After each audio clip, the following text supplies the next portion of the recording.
So you've decided you're going to enter Hyrox in 2025. Here are my top tips so that you don't bleed energy, so you're more efficient, you have a better finish time, and you look forward to doing your next race. Tip number one, Hyrox is over 50% running, so it's time to start running. You need to include various forms of running in your training. You can't just spend your time in the gym. Think distance, zone 2, interval, and also compromise running as part of your training to be more efficient on your runs in Hyrox. Station number one is the Skierg. Once you've set your dampener, make sure fleshy part of the hand is on the handle. And when you're going through hip hinging, you don't want to get into full lockout position with the tricep. You're going to fatigue your arm too quickly.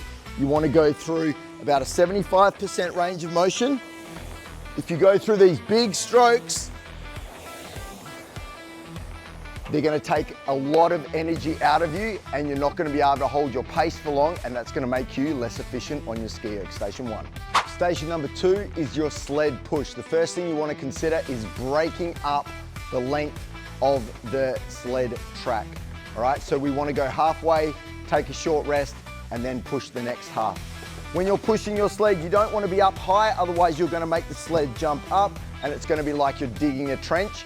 And again, it's going to make it harder for you to push. My recommendation is to get your shoulders down nice and low, wrap your arms around the sled poles, okay? And then you can push with your whole body, driving through your legs on a nice, even plane. That's how you're going to be more efficient on your sled push. Station number three is your sled pull. Now, the biggest failure I see in this one is that the Hyrox ropes used at most events have a lot of elastic in them. They have a lot of give. So the first thing you need to do before you start pulling is you need to take the slack out of the rope.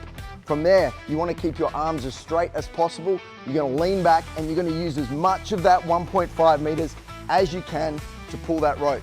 Step forward, slack, lean back, keep the arms as straight as possible for as long as possible each time. It's going to make you more efficient, again, saving you more energy for your runs.